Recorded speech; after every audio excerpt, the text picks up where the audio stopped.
Hey fellow patriots, I'm Bree. And I'm Blaze. Some call me Pa. It has been said that we have 4 boxes to keep ourselves free. These are the soap box, the ballot box, the jury box, and the ammo box. And we are the 4th box. We are here to arm you with enough information, resources, and skills to take back your freedom, increase your self-sufficiency, and inspire you to join in the fight against tyranny. Thomas Jefferson said, "Eternal vigilance is the price of liberty." Thank you for joining us and for joining in this fight. Welcome back to the 4th box. All right, everybody, welcome back to another week at the 4th Box podcast. We are happy to be joined once again by a familiar face, Dr. Mike Schwartz, who we are calling Mike. And you might remember him from the last time he was on. It's been a few months. Pre-election, I think. Does that sound right? Oh, now you're testing my memory. I think it was maybe either right before the election or just shortly after. But we're super happy to have him back on. If you did watch the last episode with Mike, you recall he was just on the verge of releasing his next book, The Only Way to Save America. We have a couple copies of those floating around. So tonight I think we're going to dive into that a little bit. But before we do, Pops, I'll hand it off to you. Yeah, also, Mike, welcome back. Greetings, friends and patriots. Always my distinct pleasure to be joining you from our virtual Buckman Tavern. And tonight we have a very special toast, a very dear friend, longtime friend of ours, also an author of another book about saving America. Sheriff Richard Mack is celebrating with his lovely wife, Dawn, their 50th wedding anniversary. So we are certainly sending our best wishes for many more happy years for Sheriff Mack and Dawn. So cheers to you, and hopefully we'll be talking to them again soon. Yeah, cheers. So other than that, Bree, I didn't really have my quote. I was ready to dive right in with Mike. I also was able to secure a copy, thanks to Bree, and have read it. Certainly looking forward to having some discussion on the topic, as it appears we have multiple friends who are committed to saving America and restoring a republic. So looking forward to having a conversation with Dr. Mike Schwartz. Welcome back, Mike.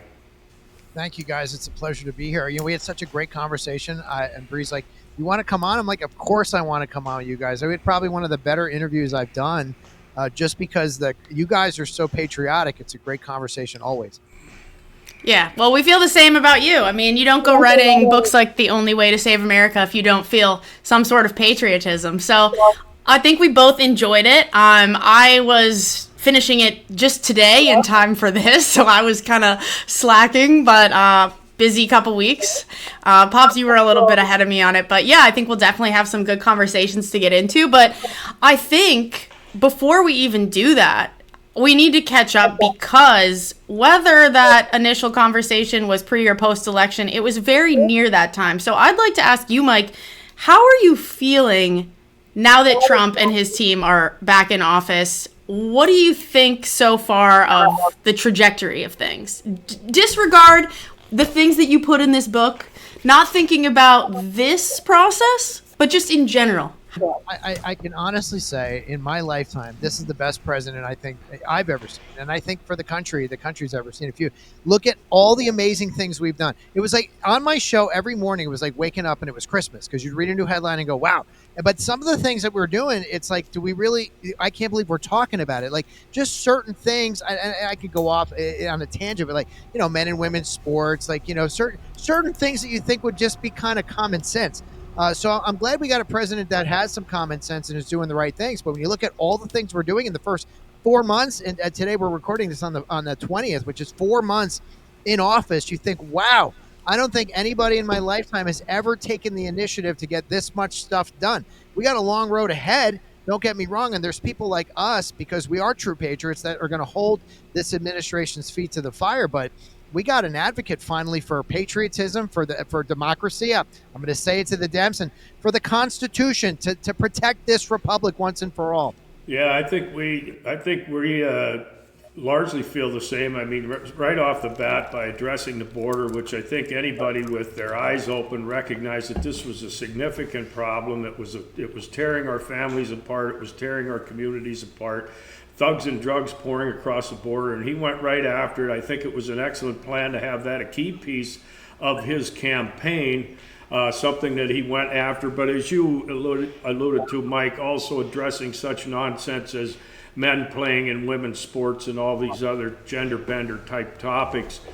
We also have been, very pleased with the trajectory. The J6 thing, I think there's still a few pieces of that we need a remedy for, but he certainly took a huge bite out of the wrongs that were done, and looking forward to a lot of other good things to come. Yeah, you brought up January 6th. And it was nice to see all those pardons right away. But and now we're having conversations about the auto pen, right? Are the pardons even legal? And I don't think there's been precedent that's been set in the U.S. Supreme Court. This may set the precedent, or at least it might spur a new law that it has to be a wet signature, that the president has to physically sign something, because there's a lot of questions regarding it. They did so many things so nefarious and so quick under the Biden administration that it left so many questions for people like us who said this just wasn't fair. And you also brought up the border. Well, isn't it amazing that all it took was a president with it didn't take a whole plan. All it took was a president who wanted to enforce the existing laws. Kind of crazy. Biden kept saying, and people in the media kept saying, oh, he needs an act of Congress to fix this. No, you didn't. You just needed a new president. President Trump said that in the State of the Union. It's amazing how a different philosophy can change the future of this country. That one issue alone, I know that was everybody's top issue according to polls. If you want to judge the president, I mean, job well done. Yeah, I think that's a good point to bring up because, I mean, the immigrant issue is still, I think, getting a lot of criticism from the far left because that's one of the key factors they point to when they say, he's destroying the Constitution and he's going to get people killed and all these things. And it's like, these are inherently the opposite of those two things. People are going to continue to be killed if we leave the borders open. And to your point, these laws and regulations are already in place because of the Constitution. So him taking action and finally trying to work to shut the border down in a real way is much more constitutional than... Yeah, I find it interesting that these people that call themselves progressives, they don't even understand the word. I talk about this on my show all the time. These young kids now, they don't understand language, so they think the word progressive means progress, and it doesn't. It means to progress away from the Constitution. Conservative means to conserve the original values of the Constitution. And so when we're looking at laws and policy and things like that, we look to the Constitution to be our guide because the founders couldn't think of everything. They probably didn't know back then that you were going to have all these people flooding over the border to try to gain citizenship and the birthright citizenship issue that's now being taken up at the Supreme Court.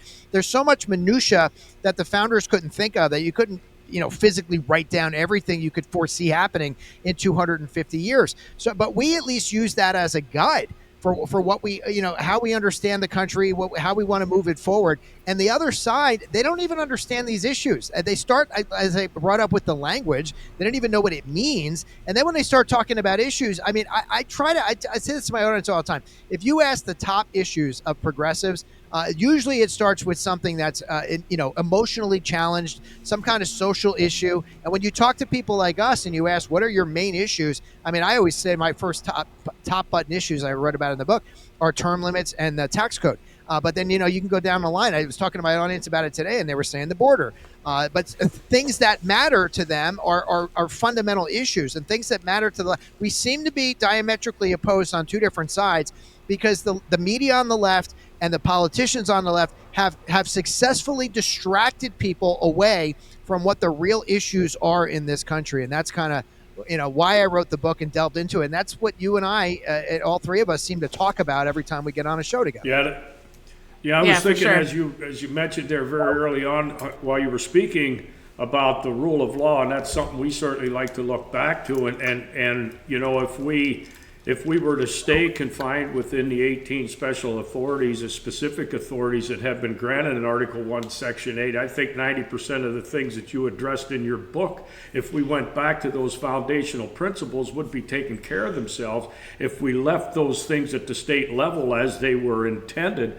But instead, you know, we've had generations now of people that are in there subscribing to the notion that you secure votes by providing gifts. And this was talked about by many of the founders. And so I think the immigrant issue feeds into that whole notion of basically buying votes by flooding the country with people and giving them things. And they know who they're forever going to support, and they're not going to support anybody that might take some of that away.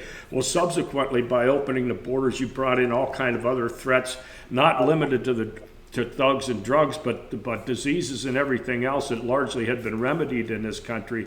And the other point I wanted to just for a moment talk about, I think so many significant things have gone on in this 4 months as talked about, because we have a business-oriented person in place instead of a career politician who largely has accomplished nothing.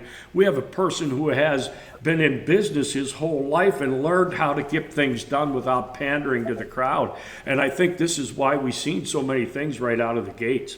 Yeah, take the Middle to your point. Look at the Middle East trip. I mean, my stepson was saying, "Wow, like no one's ever done this. Nobody took the initiative." And I thought about this too. When you look at the Middle East trip as a whole, right? I thought about this. I was talking to my audience on the show. You had people like Biden and Obama who said, "Oh, we don't want to be isolationists. We kind of want a new world order." So, but their philosophy was to isolate by not opening up conversation. It was to just let them do whatever they want to do, and that in turn worked against what we needed to have here as a for America, to have a safe America. Just Donald Trump going to the Middle East and meeting with all those countries spurred a lot of economic growth, a lot of partnerships that could help us, because his main job is to be the cheerleader for the United States. So just having a conversation where other other administrations might look at that as well. You're being an isolationist because you're trying to bully people. No, we're not bullying anybody. We just want to go over and say, hey, what can we do? How can we work together? So I think even people on the left, even the people in the news media, were looking at Donald Trump's trip saying, hey, you can't fault him here. He did a great job. But why didn't any other president do that? To your point, that he's a businessman. He knows how to talk to people. He knows how to find the deals. We've been missing that for how many years? We didn't have the chance to do it in his first administration because they were trying to impeach him the entire time. We got a lot done, but if you had let him run rampant for those 4 years he was in office, and of course give him the other 8 or the other 4 years, he had 8 consecutive years because he did win 3 elections in a row, we might have gotten some more significant things done for this country. We could be in much better shape if we didn't have that 4-year interruption of mass chaos and just ignoring the rule of law. Yeah, for sure. I think that's a great point to bring up. You even, kind of mentioned that for a moment in the book, that the first time around, they had a little bit, I think, of an obligation. It was his first time in there. It was his people's first time in there. They were not politicians. They did not know how to play the game. So they sort of felt obligated to go along with the lawfare stuff and respond to all the criticisms and all the media fanfare against him. They felt obligated to respond. Whereas this time, they're like, no, you do whatever you want.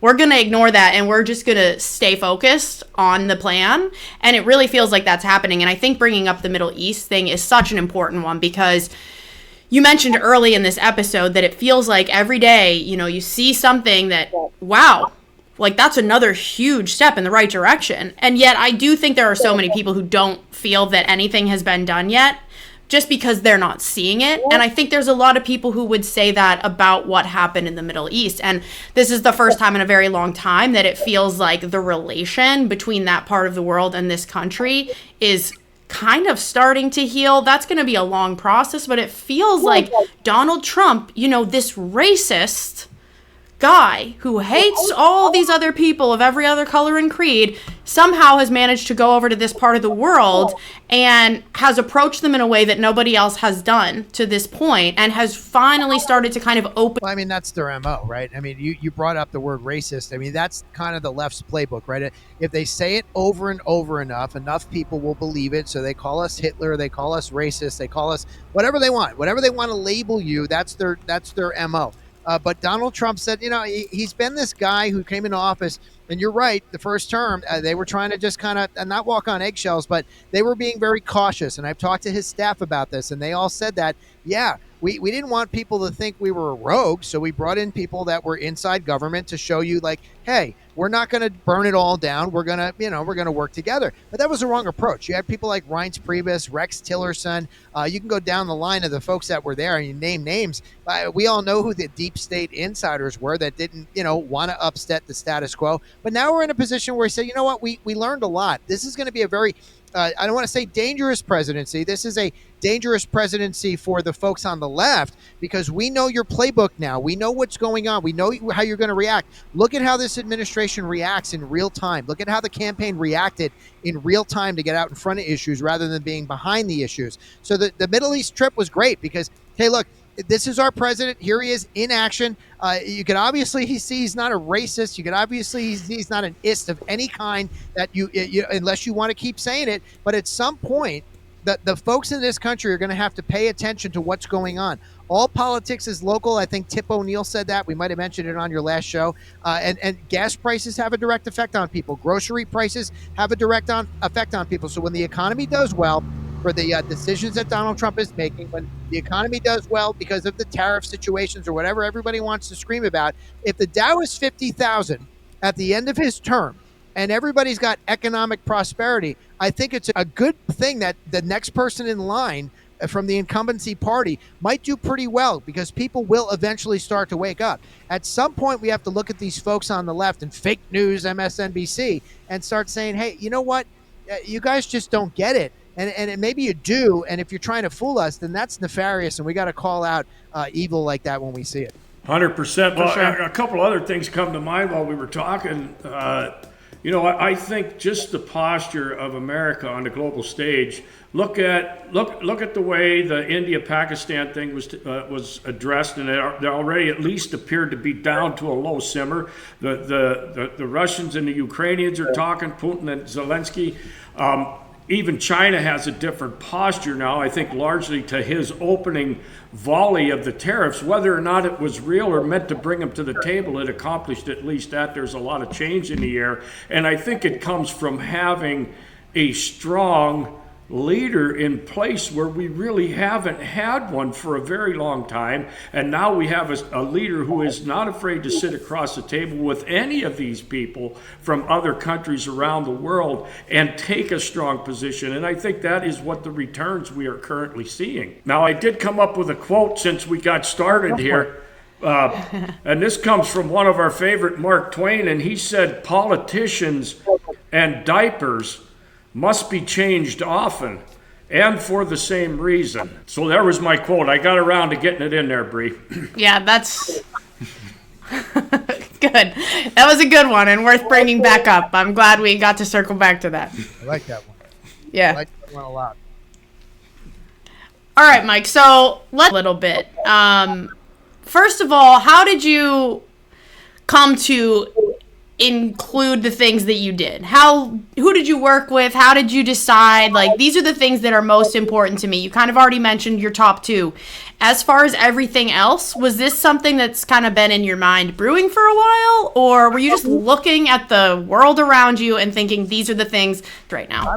I would have been happy writing a short book on the tax code, because I think that one solves like 90% of the issues when you really think about it. But I've been in politics my whole life. I've worked on 45 or so campaigns, either as a consultant or campaign manager or assistant campaign manager. I've worked on 3 presidential races. So my passion, like, we're a lot alike. I got to know you guys a little bit in the first interview, and I'm like, wow, we have a lot of the same passions here. You start to look at these issues and go, this is just common sense. And then you're trying to explain it in a lay person way that the common person will understand it. Let's take the tax code, for instance.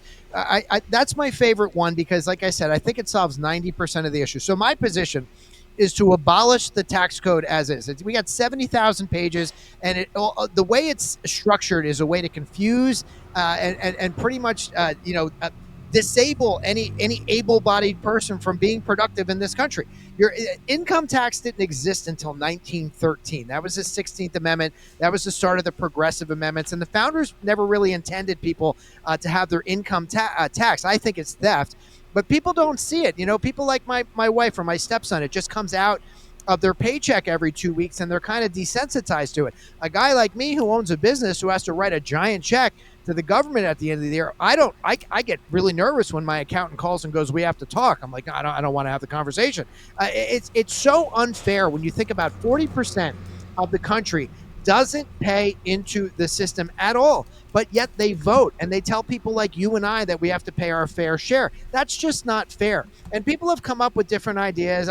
Steve Forbes wanted a flat tax. The problem with the flat tax is you'd still have the 40% that don't pay into the system not paying in then. You have to make a fair tax. And the way to do that, I advocate, is for a VAT tax, not a flat tax, a VAT tax. That is a value added tax. And that is just like a sales tax. Now, people will argue that, it's going to drive the cost up of everything because you're paying at every level. Well, you don't pay a state sales tax at every level. It gets paid at the end user rate. And certain things would be exempt, like food and clothing and housing and all the things that are exempt under a state sales tax. So if you want to go out and buy a boat, and Bill Gates can afford the $100 million yacht, well, he'll pay the tax. I can only afford the $1,000 bass fishing boat, so I'll used, by the way, so I'll pay the tax on that. We had Congressman Buddy Carter on our show. I know, thank you. We had Congressman Buddy Carter from Savannah, Georgia, came on our show and said right now, under the current budget, that tax would be 23%. But here's the thing. Now, if you can cut the budget and you get Doge in the mix and you could start cutting down the spending, the problem is only about 14% of the budget is discretional spending. 86% is made up of the military or social programs. So you really have to get into Social Security, Medicare, and Medicaid at some point if you really want to cut the budget.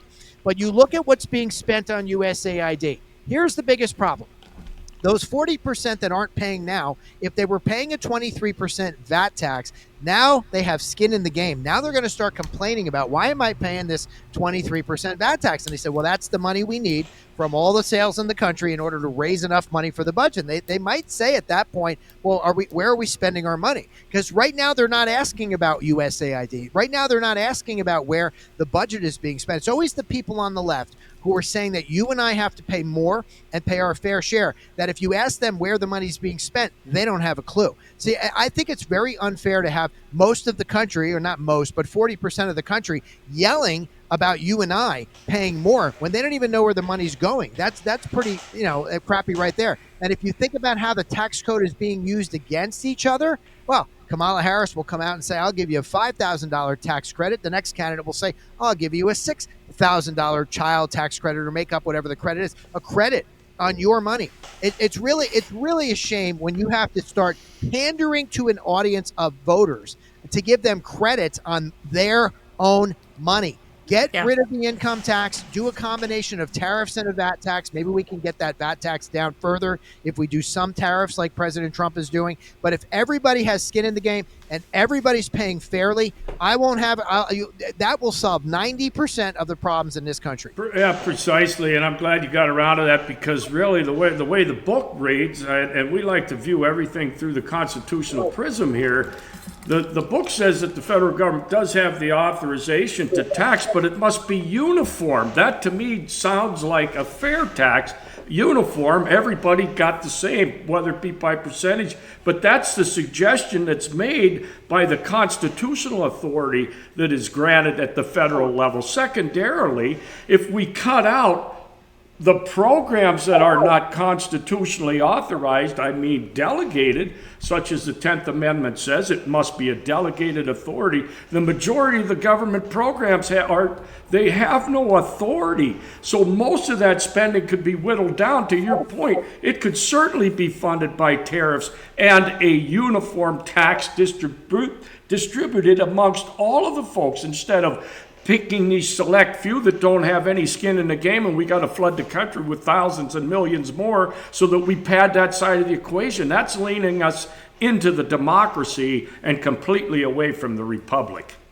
Yeah, we've gotten out of control. I mean, when you look at this kind, like I said, I don't. If I flew, and I always do the analogy, if I had a working time machine, a working DeLorean with a flex capacitor, and I could fly them back one at a time to bring them all here at once, and say, look at MSNBC just for a minute, and they'd be like, what did we get ourselves into? Like, what is this tax code? What do you mean you have to call a professional accountant to file your taxes? I'll give you a great point. My wife has been fighting for her return from 2023. They owe her a bunch of money that she hasn't been able to get back because the accountant that she was using filed something wrong. They checked off a wrong box, and she's been having this fight. She sat on the phone. I watched her in my office for 3 hours trying to get an agent from the IRS on the phone, to no avail, by the way. So there's a waste of 3 hours. I said, screw this. We're going to call my accountant.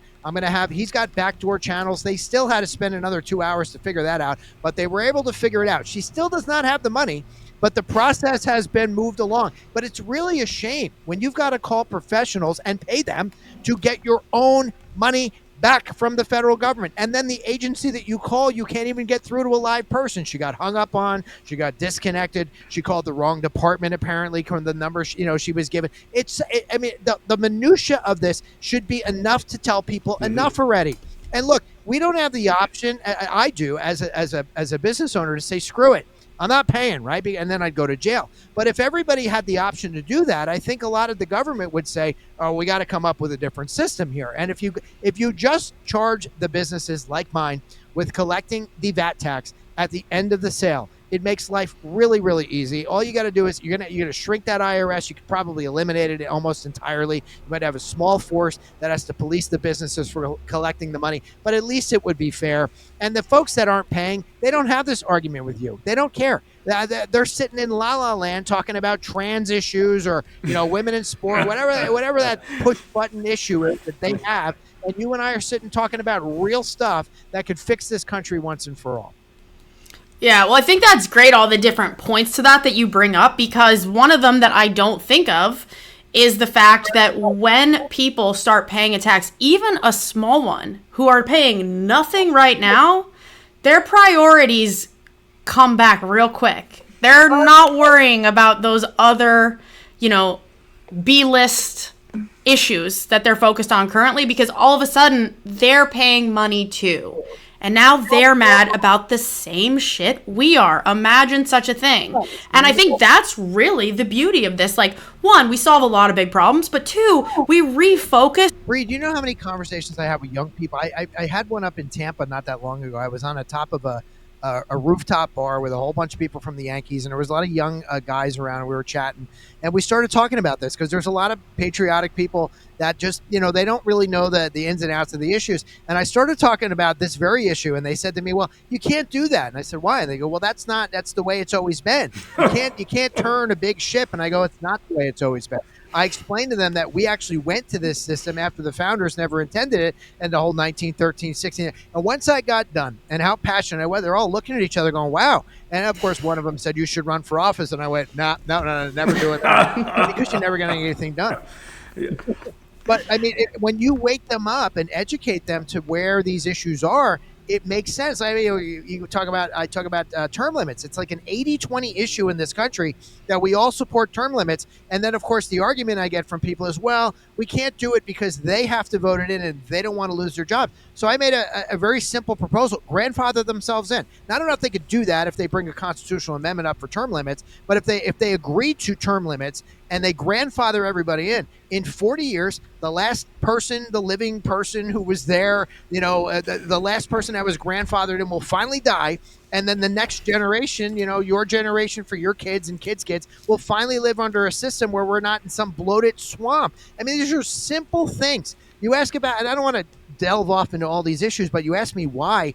It was like, if I could look at term limits and the tax code, I could write a whole book on that. But when you think about all the other things, I had to write a chapter on free speech. I had to write a chapter on the balanced budget amendment. I had to write a chapter on baseline budgeting. And these are not new issues. These are issues that we've been talking about for 30, 40 years. But if we had done it 30, 40 years ago, we wouldn't be in this giant mess. So I'm trying to save the next generation. And the whole point about Trump 2.0, the battle for common sense, is we finally got the guy that could actually get it done because of his bravado, his bully pulpit, just the what he commands with the MAGA movement.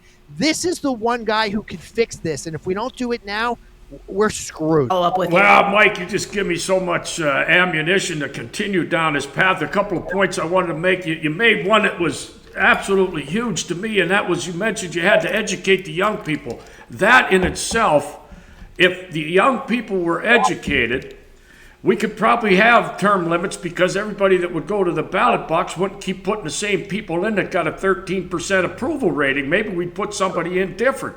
So, secondly, going all the way back to mentioning the IRS and 70,000 pages of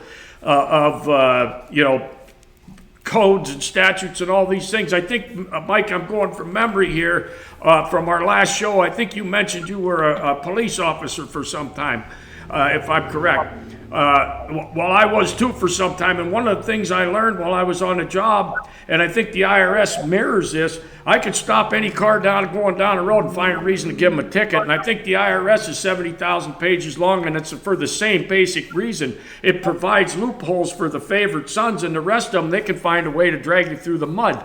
So...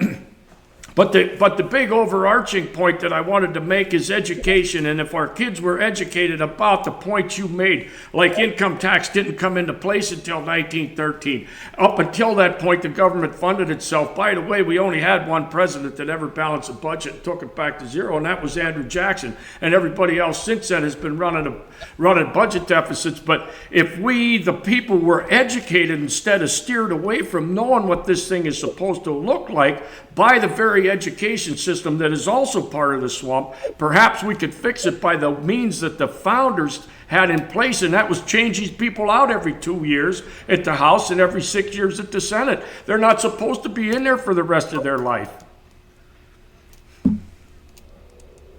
See, that's the thing. Like I look at the book like almost for young. My friend Paul Rotella said it to me. He goes, every young person should have this book.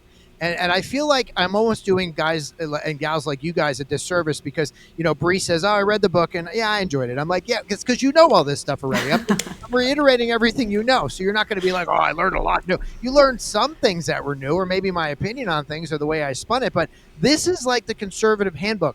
If I said, like, what is Bree and what does a Fourth Box podcast think? I go, they probably agree with like 99% of this because this is just conservative values. But for a young kid who's been in college and indoctrinated and has never heard this stuff, I mean, my stepson goes to Rutgers. He's a junior. And he's conservative, don't get me wrong, but he's the only one. So he's going to be interning in Washington this summer. He's going to be working for Congressman Chris Smith. Now, I go there because Chris Smith's been there for 44 years, and I pick on Chris for that. But it's a problem for people like us who understand the system. I've been in the system. I know how it works. I know why Chris Smith is still there. Chris Smith isn't going to step down because he's got a secure job. They're worried about the seat. They don't want to lose it in blue New Jersey where he's got a red seat. He's my congressman. So, of course, he doesn't step down because there are no term limits. They worry about things like that. But when you understand how it works, if Chris Smith were to step down tomorrow and say, I don't want to seek a 23rd, 24th term in Congress, the next person in line is already there. There's already 5 or 6 people that have a couple bucks, that have worked their way up, that have paid their dues, that owe a lot of people a lot of things, that will be in Congress, not because they're the best choice for Congress, but because they've kind of, there's an old saying, if you stick around long enough in politics, you will eventually get the job you want. And that's a shame. If we had term limits, some of those guys who had worked their way up and gals who had worked their way up would have already gone through the system, and we'd be seeking out new blood. We'd be looking at a Bree Dornish saying, hey, Bree, you're really smart. You know your shit. Why don't we put you up for Congress? You'd have a shot. But right now, you don't even have a shot because there's so many people in line that owe so many people so much crap that you don't even have a chance for a Bree Dornish to run for Congress. Now, I'd love to see people like Bree run for Congress because she's the fresh, blood in this system that we need. But knowing the system and having a little bit of information, inside information, can be a detriment. So I'm preaching to the choir with this book. But for kids that have never understood these basic issues that would change the country for them and their kids and their kids' kids, this is like a breath of fresh air. Somebody else would read this book and go, I didn't know any of this stuff. It's like talking to you, Pops. You got all the inside information. You know the Constitution inside and out. You show up in a college class and tell them what you know, they're going to go blow their minds. They've never heard it.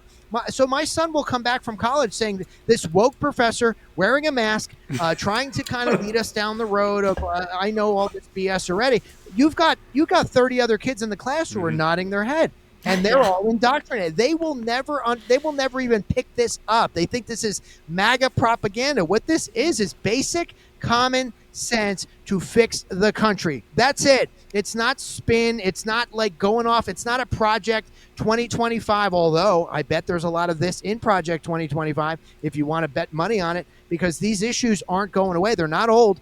I'm sorry, they are old. They're not new.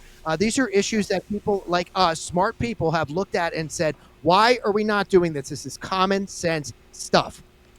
Well, I think the book is framed in the right way for that, because with every argument you gave a counter argument. You explained why there was an argument to it, who thinks this way, and what your argument would be to that argument. So there's a lot in there to that point for someone who is really trying to find their footing, I think, because I feel that people who listen to this show, probably a lot of people who listen to your show, they come on and they want to hear these things, but they don't necessarily know how to go back into their real world and then explain those things to their circle.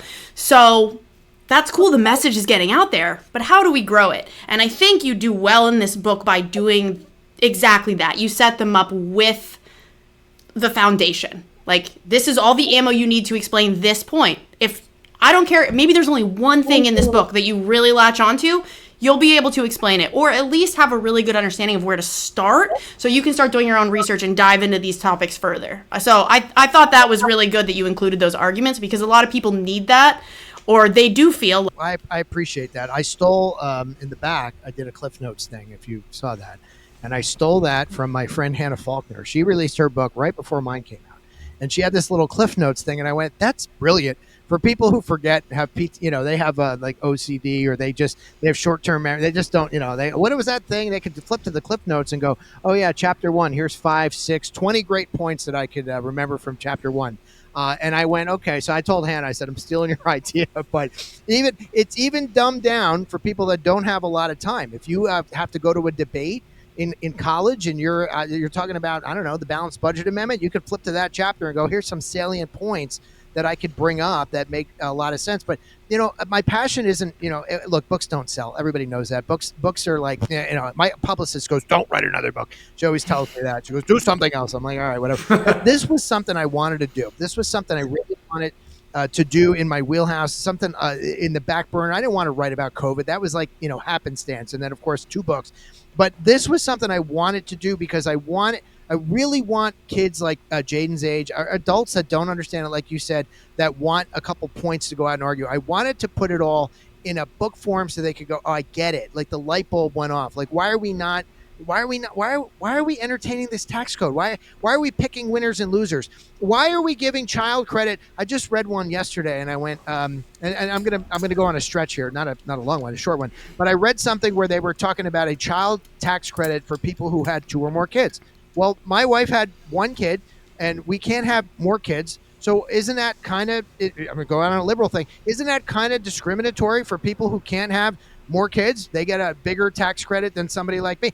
I could go down that road. They argue these things. It takes all of the wind out of their sails when you eliminate the tax code and you do a VAT tax. Now everybody's fair. You can't pick winners and losers. There's no more of this BS that we're arguing about. It's simple. That's why I said it solves 90% of the issues. We argue all day over the tax code. And I don't think people realize that, but it comes into play in every conversation, just about every.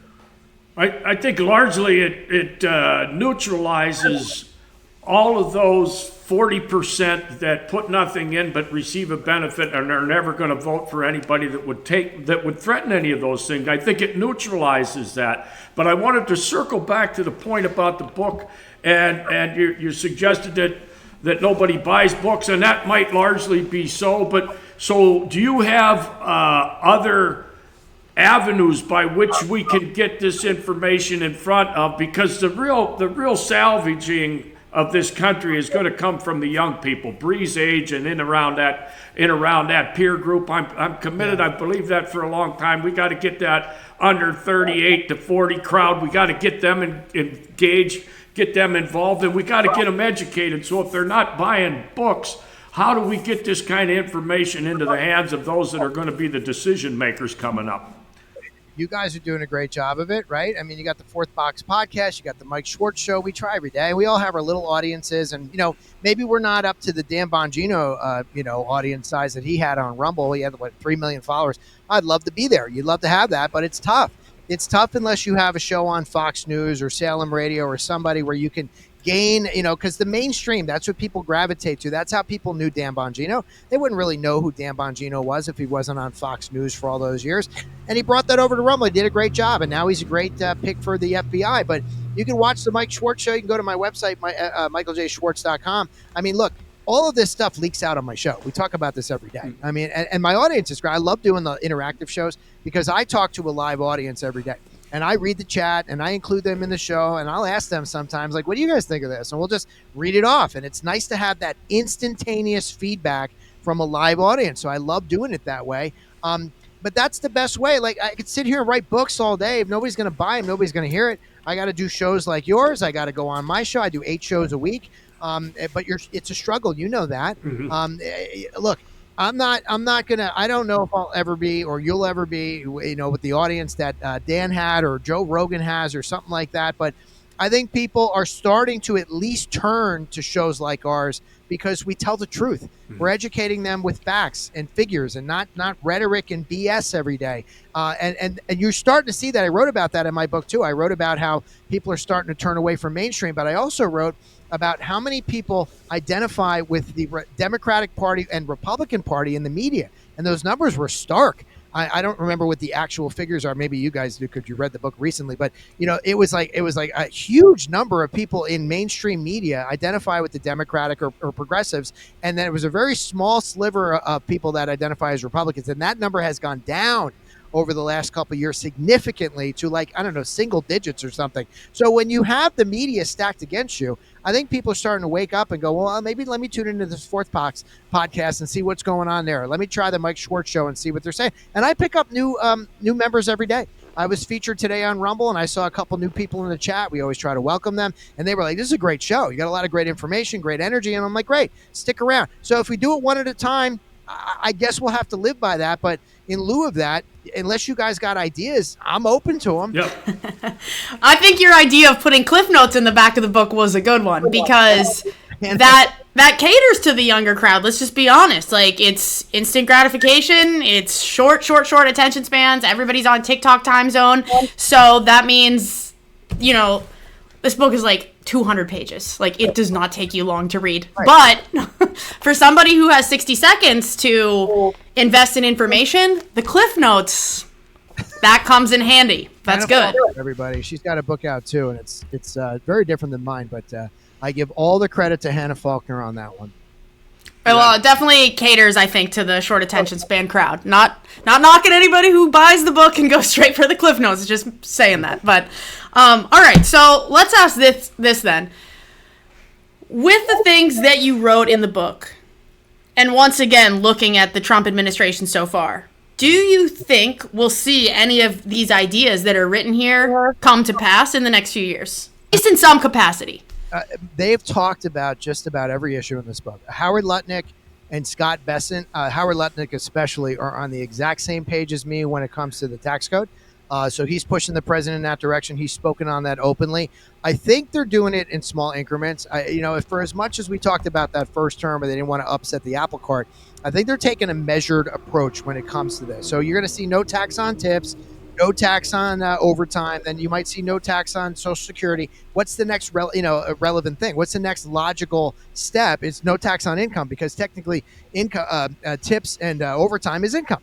So why are we now we're discriminating between types of income, right? Because if you have a person who says, well, wait a minute, I work at a job where I'm not offered overtime, or I work at a job where I don't make tips, why is that person's income not subject to it? So you open up the argument, and I think that's where you have to start. And once you have that argument, the next logical solution is no tax on income. So if you look at what some of the folks in the administration are saying, it would tell you that we're going to go down that road. The term limit thing, I know Trump wants to push a vote on this. This should get everybody on record. But some of the other stuff that we're talking about, that's where kind of new guys like Elon Musk come in. Elon Musk is a huge advocate for zero baseline budgeting. When you look at Doge, Doge isn't going to come in. There's a thing with the IRS where they had the login button. And the government guy said, oh, yeah, we could fix it, but it's going to take 110 days. Doge came in and said they got it done in 70 minutes. I mean, that's the difference between looking at things logically versus going back to the old system. And a zero baseline budgeting, I mean, right now we go, what was your budget last year? 100 million? Okay, we'll give you a 5% increase. That makes sense, right? No, let's start with zero and figure out what we need to operate this department for the efficiency of the taxpayers. Look, my stepson said something very profound to me yesterday. We were sitting outside on the deck, and he said to me, he goes, it's kind of amazing that we elected a president who hates government more than the rest of us hate government. He goes, it's amazing. And I said, I didn't ever thought of it that way, but we needed a guy who wants to burn it down, because I think all of us, you guys tell me, I've been wanting to burn it down for years and start over, because you can't put a Band-Aid on what we have. You have to put a tourniquet on it and fix it. All of these things are Band-Aids. Fixing the tax code now, reinstating the Trump tax, these are all Band-Aids. They're never going to fix it. And the pendulum swings back and forth. So we're going to have to deal with the same crappy issues for the rest of our lives, because we haven't learned to fix it. We're putting Band-Aids on things that need tourniquets. I agree 100%. And I'm going to call to mind the book that our friend that we mentioned at the beginning of the show wrote, and his title was County Sheriff, America's Last Hope, largely along the same lines. Anyway, Mike, if you're not familiar, Sheriff Mack was the first sheriff in the country that filed a lawsuit against the Brady Bill, and ended up 3 years later at the Supreme Court with another sheriff out of Montana by the name of Prince. And the Brady Bill was overturned, what is considered the greatest 10th Amendment case in Supreme Court history. And the baseline of that case, the ruling stated at least 3 times that the states are not subject to federal direction. And his idea was using the states to reel the federal government in. And he goes on to say that if only our state legislators recognize that they have the authority to keep the federal government within the bounds that were originally intended. So to your point about a couple of the things that are also in your book that I thought were home runs, such as the Department of Education, absolutely no delegated authority for that or many of the other agencies. So the states, if they would be willing to forego the federal money that's coming back, which is stolen from us in the first place as far as I'm concerned, but the states could contain the federal government by that ruling, which was in 1997. It's not that old. States are not subject to federal direction except for those 18 authorities. So all of the points that you were mentioning in your book, such as free speech and the Department of Education and many others, and reducing the administrative state at the federal level, that is within our control. Once again, going back to education, if only we the people understood those things. Yeah, it's sad. It's the government of the people, by the people, for the people. We've lost that. We've lost that along the way. It's government of the politician, of the lawyers, and of the bureaucrats, and they don't want to lose the foothold that they've gotten. And the little peons like us, who are sitting here paying all the taxes and subject to all these, and calling the IRS and spending 3 hours on the phone, we're at the mercy of, like, what can we do? And then they say, well, the system works, right? I mean, they say, oh, we have term limits, so you can vote one guy out and vote somebody else. No, that's not how it works. Well, you all know it doesn't work like that. No, it's based on name ID. You know, who put in the most time, who got the most donations, who could raise the most money. It's not set up the right way. We are sitting in a system that is just, they've lied to us the whole time because they want to protect that system. But we sit here and try to fight against it. Sometimes you wonder if we should just give up. Right? I mean, you know, I'm a firm believer that we shouldn't. We got to speak out and get together and educate these people and do everything we've talked about on the show. But I mean, you know, Rush Limbaugh did that for years. Sean Hannity did that for years. You got a lot of Mark Levin has done that for years. And I wonder if the big guys can't get it done and they got a bigger audience. How are we gonna fix this crappy? You know, it's a really, I want to call it a swamp. There's not a better word. There's got to be a better word to describe this shithole that we've created. And excuse my language, but like that's exactly that. We get so passionate. That's exactly what we called it. We call it a sewer. It's not a swamp; it's a sewer. You know, and the very same thing. You're absolutely correct. I remember investigating back in 2008 or 2010 when our congressman was going to step down, and I was investigating that seat and giving it some consideration and went around through. By the way, we had one of the largest square miles congressional district east of the Mississippi River, covered like 17 rural counties in central Pennsylvania. And they told me the amount of money that it would take to make a serious run at it. It had nothing to do with message, had nothing to do with my commitment to the Constitution and returning power to the people. It had to do with how much money I was going to have to make a serious run at that position. And I thought, you know, this is not for me. I got to find another way to fight against the system, because trying to work your way in to the inside, if you had not been ingrained in that, and the person who ultimately ended up winning that seat was endorsed by the guy that was leaving, and that was the way the system worked. It's sad. It's really sad, because good people, and a lot of good people don't want to run because they get beat up in the press. They get dragged through the mud. But you're right. I mean, that's what it comes to. I've seen it here in practice all my life. You know, the guy who has $3 million or at least $500,000 to donate into a congressional campaign. Senate's going to be a little bit more. And look, they will always tell you, this is what they'll tell you. They'll say, start at school board, work your way up, go to council, go to mayor, do this, do that. And I say, I have no interest. I'm interested in federal issues. I don't want to work my way. I don't want to be 100 years old by the time, I don't want to be Nancy Pelosi by the time I run for Congress and pay all my dues. I want to run. But guys like you and I can't do that. If we got $500,000 or $3 million, we could jump into a race because they want to win the seat. For them, it's about money and power, and it works on both sides that way. It's unfortunate, though, that you have more people on the left. You look at Joe Biden, right? I mean, now we got this cancer diagnosis, and we're all debating on the show how long it's been. Has it been 10 years? Has it been 8? It's been at least 4, and they should have known. They haven't run PSA. We're having this conversation, but if you think about in totality, it was about money and power. They had a guy that they thought could win. If you remember that election when he ran, they had like 17 people up for the Democratic seat. They picked Joe Biden because they didn't want Bernie Sanders. He was the safe bet. But they put a guy up who was sick, who couldn't speak, who was barely functional, but they didn't care because it doesn't matter who's running the country because the deep state was running the country. They didn't want Trump because the deep state was going to have no control. But the same thing works on the Republican side. I always tell people, you get mad at the tweets, you get mad at all the stuff he says, you are going to miss him the moment he's gone. And I pray to God it doesn't go back to the same way on the Republican side where it just works into the system, because you're never going to see another Donald Trump ever, I don't think, in your lifetime. But I pray to God that it's not, who's going to be the safe bet to control the system. The system is what we need to burn down. And that's, again, part of this book. We got one guy, one chance at this. We got one shot in our lifetimes to fix this. And I am fearful it's not going to happen. You see all the pushback on the Democratic side. You're seeing it on the Republican side. There's a lot of people who don't want to upset the apple cart. And these things that we're talking about, they're not radical ideas. These are fundamentals, fundamental things. So I'm praying we can get it done in the next 3.5, 4. We really got to get it done before the midterms come up, because we're probably going to lose. Yeah, for sure. There. So one thing that kind of ties both of these points together, we're talking about we the people. We're talking about how we lost that. And we're talking about the MAGA movement and Trump and all these things that we're going to try to get done in a short period of time.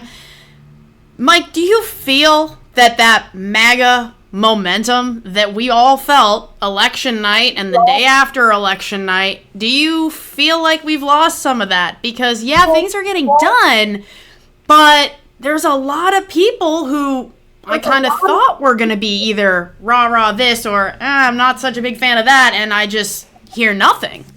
So what are your thoughts on that? I'm a big fan of setting expectations. I think one of the things I talked about on my show is, we made a couple mistakes already by coming out and saying, well, on day one, we're going to do this. On day one, we're going to release the Epstein file. I see a lot of people on our side who had the momentum who are now a little bit like, dissuaded. They're like, well, I'm not a fan of Pam Bondi. I am a fan of Pam Bondi, but they say, oh, I'm not because, we said we were going to do this and we're not doing that. I think we need to stop over-promising and under-delivering and setting expectations the right way. If we say we're going to do something, I think they're going to get it done. I think the promise is there, but we got to set the expectations in time. We don't want to lose people on our side in the MAGA movement, but I don't think it's gone. I think they're there. I think they were part of the silent majority. Now, they rose up when they had a leader who said, okay, I can rally you to the promised land. I can bring this home. I can win this game for us if you just give me the chance. And they rallied.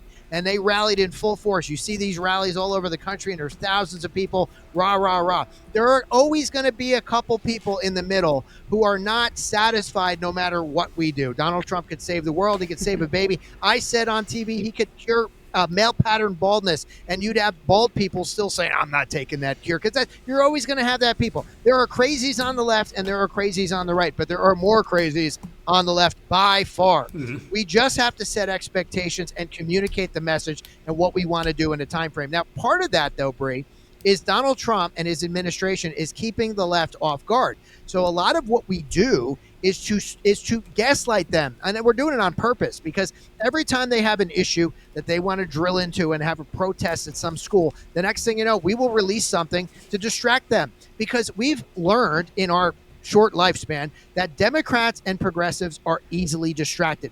That's what the Democratic mantra is on their side. They distract you with trans movements. They distract you with men and women's sport. They will distract you from every issue under the sun that is not related to what's fundamentally going to fix this country. Well, we have learned from that.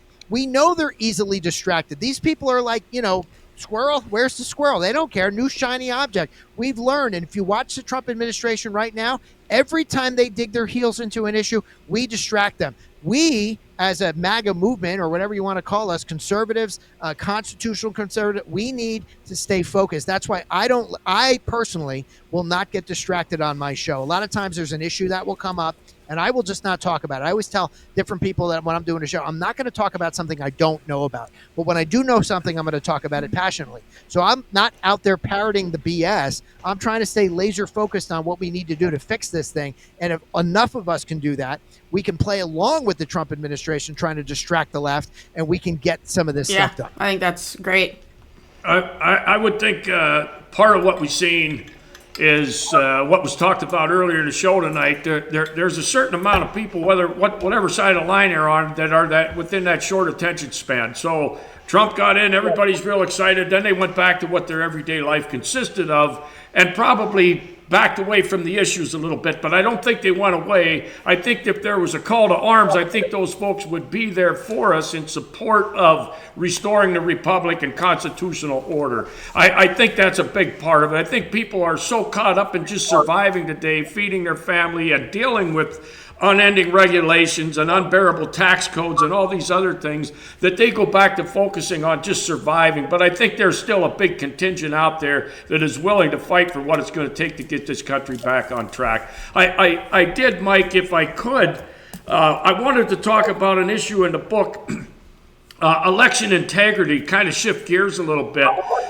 because I think that is a very big thing. I think we're all in agreement here that there was certainly improprieties during the last election, probably to the tune of giving us a result that was not at all an image of what the actual vote was. And I think there are a lot of things that still need to be done in this arena. If you can't open up a checking account or buy a six-pack of beer without showing your ID, I don't think it should be a stretch for voters to be expected to show their ID at the voting place. One of the dumbest hypocritical arguments I hear from the left. oh, it's unfair, oh, people of color can't afford ID. Like, that's not an Right. insult to people of color in inner cities. You gotta there's such hypocrite. Like, yeah, at some point you just gotta go, are you that dumb, or do you just not understand like basic common sense in the English language? I love it's always the people that call you racist are the ones that are the racist. I tell my audience on my show all the time, all you gotta do is listen to what they say. They're the opposite of what they say. They're exactly the opposite. They use the old playbook from Yep. Saul Alinsky: call your opponent what you are and have them defend it. But when it comes to election integrity, I mean, look, I'll say it. I'm not afraid to be called an election denier. You think names are going to bother me on the left? Like, I really care? We won that election. There's no way we lost that election. Joe Biden did not get more votes than Barack Obama. I saw it with my Yeah. own eyes. I mentioned 2,000 rules in the book. People say there's no evidence. No. They ruled that Donald Trump didn't have any standing. If you saw 2,000 mules, I go, that's been debunked. I love people that say that, and I go, how? They can never tell me how. They just love to throw out the term because I heard it on fake news, MSNBC. Oh, that's been debunked. I go, well, what's bunk? Show me what's bunk. I go, you sent mail-in ballots to every single person in this country, and you don't expect that if, I don't know, Mrs. Jones in 34B in Newark, New Jersey got, I don't know, 500 ballots, you wouldn't fill them all out for Joe Biden? I wonder why nobody else had a check mark on the ballot. She didn't have time to do it. She had to go quickly down to Joe Biden, Joe Biden, Joe Biden, Joe Biden, because they've been so, mentally, they've been indoctrinated to think that we're all Hitler. Meanwhile, the issues that I write about and that we talk about on our shows are issues that are going to fix this country Yep. for them too. We're not. They would be happy if we were in jail, if we were dead, if we were homeless, if we were bankrupt. They would be happy. Meanwhile, we realize what John F. Kennedy said, gets a lot of credit for saying this, but other people have said it, that a rising tide lifts all boats. We know that fixing the economy, fixing the tax code, fixing elections fixes the country for everyone. We don't discriminate. Of course, we don't want them in our face with their, I don't know, their face mask or keffiyehs or whatever they want to protest with that day and a stupid sign. But we want them to do well. We want them to do well so they can realize that our policies work, and maybe they'd be on our side next time. We don't want them to be indoctrinated and fooled by the fake news every single day. But I feel like we fight this battle. It's education. You talked about educating young people. We got to educate older people too. My mother died. My mother died last year in June. So it's coming up on a year. And she died. The day she died, she thought there was Russian collusion in the 2016 election because they read the headline. They don't read the retraction on page 26. They won't watch our shows because they think it's MAGA propaganda. What are we propagandizing here? We're talking about fixing a tax code because it's not fair. We're talking about term limits so that we don't have creatures of the swamp making a career and making $240 million like Nancy Pelosi did in Congress. That's Yep. common sense. My mother wouldn't listen to that stuff. It's so frustrating. Bree, how old are you, Bree, if you don't mind me asking? 32. 30. I'm just kidding. Nice. I tell my audience I'm 26. I'm like, it's the Botox and the light. But I'm almost 50. I can't believe it. I know I don't look it. Guys, don't tell me. Don't give me a compliment. I know I don't look it.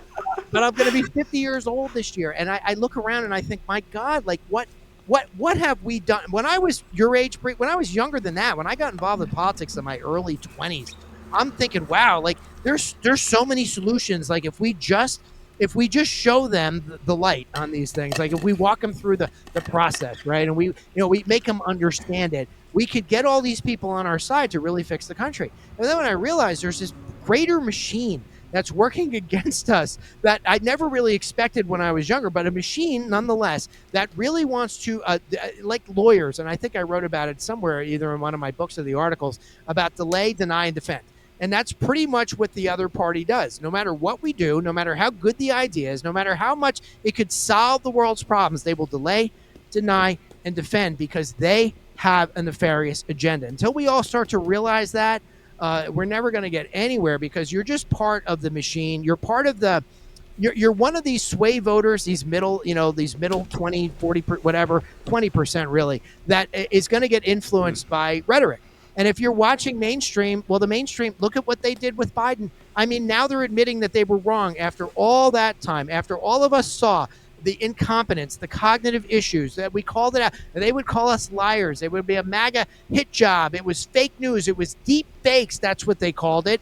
It was never about like, just look at the facts. We're not nefarious in intent. We're optimistic at best, and we are altruistic. We are trying to do the right thing. This is really a battle of good versus evil when it comes down to it. For sure. Yep. Hey, one of the things it made me think back while you were talking, Mike, and I'm sure I could talk to you all night. These things really get into some good subject, but one of the same things that we experienced back early on in the Tea Party days, same thing. How can taxed enough already, how can that be bad for anybody?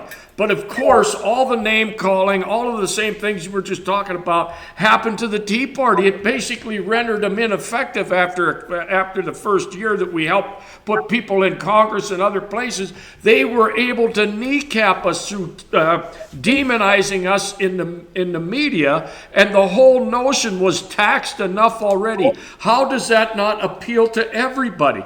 But we had half the country that were committed to destroying the Tea Party, calling them names. I remember the tea bagging and all of this crap that went on. But here we're looking out for something that will benefit everybody. Taxed enough already. Let's cut the wasteful spending. Let's get back to the rules of the book. But we were demonized for promoting them things, much like the MAGA movement is today. No, they pull clips. They'll pull clips of crazy Republicans and show them that that's us, right? That's what they'll do. And just like I do on my show, I pull clips of lefties losing it because I always want to remind my audience, this is who we're arguing with. You know, we're not arguing with sane people. We're arguing with crazy people. Like this morning, I was playing Bruce Springsteen, or maybe yesterday, I was playing Robert De Niro this morning, you know, preaching to the choir because they're out there just saying whatever. And we're sitting here talking about, like, bring it back, dial it in. Hey, Bobby De Niro, I don't know what you're talking about. This, you know, we're trying to democracy. What do you mean? No, you've been indoctrinated too. We want to fix the tax code. Could you talk to me about that, Bobby? Bobby can't have a conversation about that. Bruce Springsteen can't have a conversation about the tax code. They're too far gone at this point. Trump derangement syndrome is real. But think about this. If you had a business, either one of you guys started, a bagel business or a tire depot, anything. It could be, I see a tractor business, a motorcycle business. And you've run it for the longest time on your own and you're doing well, all of a sudden you bring somebody in there that tells you they want to start changing your business. You're like, hold on, I got a good thing going. These are people that have built their lives in government. And they found people that have built their lives in government upset the apple. Good thing. They figured it out for themselves. They don't want to, but God forbid, the greater good. Yeah, they got 2 more years for retirement, and all of a sudden you and I come in and go, no, this isn't working for us. We want to fix this for everybody. They go, fuck everybody. We want to keep it for ourselves. Yeah. You got to kind of understand the human nature behind it, and that's why I said that, Trump doesn't care. Anybody else would have to kind of like, we got to put a bill together. And I said that, I think I said this on your last show. I said, nobody votes for somebody to go to Congress to be bipartisan. Like, nobody does that. I don't vote. The person that tells me, I could go there and work with everybody. I go, well, I don't want you. I don't want you working with everybody. I want you working for us, not for everybody else. But you got to understand human nature. That's the one thing that doesn't change in life is human nature. So you can talk about Tea Party all day, and it's like, to us, it's logical because we're on the outside. But we're fighting with people on the inside that don't want to give up their next meal ticket because they figured out a way to work the system. Donald Trump's the only guy that could say, screw it, burn it all down, I'm done. Biggest burn down you'll ever see. It's going to be a huge party. Biggest party ever. It's going to be fantastic.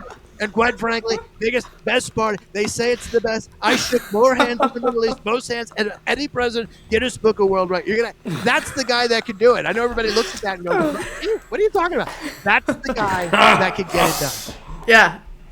Yeah, no, I agree. I'm with you on that, and that was a pretty good Trump impression. I think that's a hard one to pull off, but you kind of have it dialed. So, but the one thing I wanted to follow up with to both of those points is, and I know you get a lot of comments and feedback from the other side on your stuff too, but we have a guy who likes to comment, almost every week, and one of the things he said recently was, just wait until people start dying, and I'm like, in what world is this guy even living, right? Like, okay, I'll wait. I'm going to hold my breath, right? So I guess he thinks people are going to start dying, but like going back to these conversations that we had tonight, how many times can we reiterate? We're talking about economic prosperity. We're talking about peace for the first time in a long time in the Middle East. Like, these ideas should not be so unheard of and unthinkable to anyone. And yet, there are people who are so far gone, they think Donald Trump's just going to start killing his political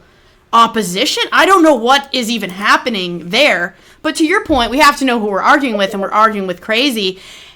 And earlier we said, you said every week I get one new person, maybe more, but like there's always just one new face, and that's the answer, right? Like, I hope this guy comes back every single week and says the same dumb shit on every episode, because maybe just 1 week he'll listen to 5-10 minutes just to try and say something nasty to me, but maybe he'll get something out of it.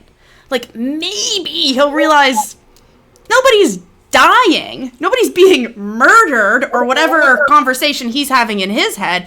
In fact, like you said, what we want is for everyone. It is not exclusive to this party or that party or red or blue or anywhere in the middle. It's for all American people. I stand by that. I don't care what you believe. Except Rosie O'Donnell and the people. I want to. We're going to get around quickly. So quickly. Sorry. I want to weigh in on that. People dying when you have people like Bono, the guy from the YouTube, not YouTube Music, the band, and then you got Springsteen, Yeah. and Bono come out with remarks yesterday about how many millions of people are going to die because the U.S. aid funding's being cut out by the Doge. When you have people that are listening to that, that's where those type of remarks are reinforced or originated. But you are 100% correct. You have to understand who we're talking to, and I think we have to stay strong. Back to your earlier point about keeping the MAGA movement intact, we have to stay engaged with that group. We already established that there's more people that are interested in a sound economy, a secure border, all of those sort of things, a revamped education system, a revamped tax system.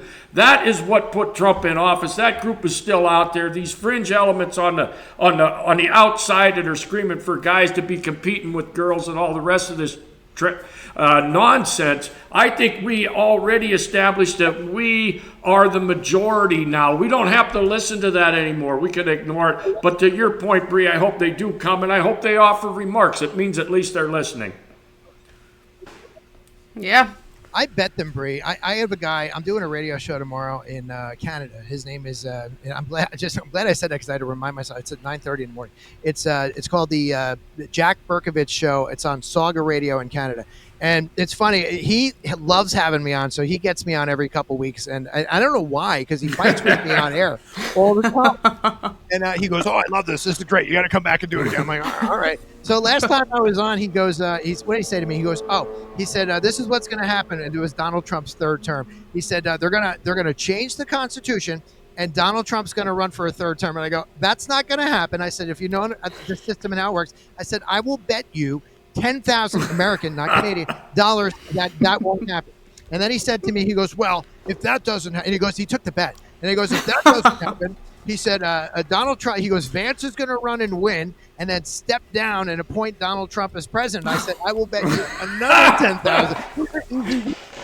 Like, you got guys that come on and say, wait till the people start dying. And I just want to bet them and go, put it in context. Let's put some money on it because this is easy. I'm going to be a gazillionaire by the end of the year if I keep voting with these morons that come up with these scenarios all the time. So I would start betting. And if you're watching the show, here's the thing, and look, I don't know you if you're watching the show. I'm just going to say this: it would behoove you, okay? And I don't mean behooves. I've never seen look hooves on be. It would behoove you to care about your credibility when you make statements like that in public. When you put them on a public forum, it goes to your credibility. You ever hear the term, it's going to be on your permanent record? For me, if I'm going to hire somebody and I'm perusing their social media or their comments on shows or whatever it is, and I see something like that, I ain't hiring you because your credibility is shot. Could you just be accountable to yourself at the very least to two fine people who are trying to do a show? But Bree, bet of money, you'll be a billionaire, and then you can buy me the vote and I'll pay the VAT tax. There we go. I love it. This is a good system. Pops, is there anything else you want to ask or comment on before we wrap it up? Yeah, I know that hour went by super fast, Mike. Always enjoy having you on. Before we wrap things up, I want to offer our condolences to your loss of your mom coming up here in June, I believe you said. Our sympathies to you for that. But otherwise, a great show, Mike. We'd love to have you back again, and perhaps we'll get on yours sometime. Anytime. I told you guys you got to come on our show, Bree. We just got to set it up. Yeah, for sure. It's an easy thing to do, but we're live. So, we got to make it. I would love my audience to meet you guys. And because I have a great time. I love these conversations because these are where the thoughts start to churn and we can actually come up with great ideas that could fix this great country. And I've come on anytime with you guys. I really appreciate you and I appreciate your patriotism. Likewise. Well, we appreciate that. Thanks. Bree, if you didn't have anything else, we always close with a Bible verse, Mike, if you want to hang for a second. Yeah, tonight. And the peace of God, which transcends all understanding, will guard your hearts and your mind in Christ Jesus. That comes from Philippians chapter 4, verse 7. Till we see you, Mike, thanks again for being with us tonight. It was a great hour. Enjoyed the conversation tremendously. My pleasure as always. Thank you so much. All right, everybody. So there you have it. One more time, just to reiterate, Mike's new book is The Only Way to Save America, Trump 2.0, The Battle for Common Sense. I think he really said it best when he said, especially for young people or even older people who just don't feel super educated on the topics, there's a lot of really good information for you to just pick through and just start figuring out how to dissect these things for yourself. So Dr. Michael J. Schwartz, as he mentioned, he does his own show. We will make sure to link that in the show notes as well as a link to the book. Other than that, it's been another awesome episode. Pops, always fun catching up with you and our awesome guests. Yeah, and I want to comment on the book as well. Like you said, I think it's a great resource for people that are just maybe starting to get into some of the issues of the day and how they might be concerned and how they might want to influence their thoughts. There's a lot of good reading in here. There's a lot of things that should be a great concern to everybody, regardless of party or persuasion. If we're talking about redoing the tax code to making it more fair and eliminating wasteful spending in government and election integrity, these are things that should be a concern to everybody. And this is a great resource. So Mike did a great job on the book, and it was always a pleasure to have him on with us. Yep, absolutely. So definitely can't recommend that enough. Check the show notes to find out where to get it and where to find more on Mike. Until next week, guys, we will be back here 6 p.m. Thursday night in the virtual Buckman Tavern. Stay vigilant.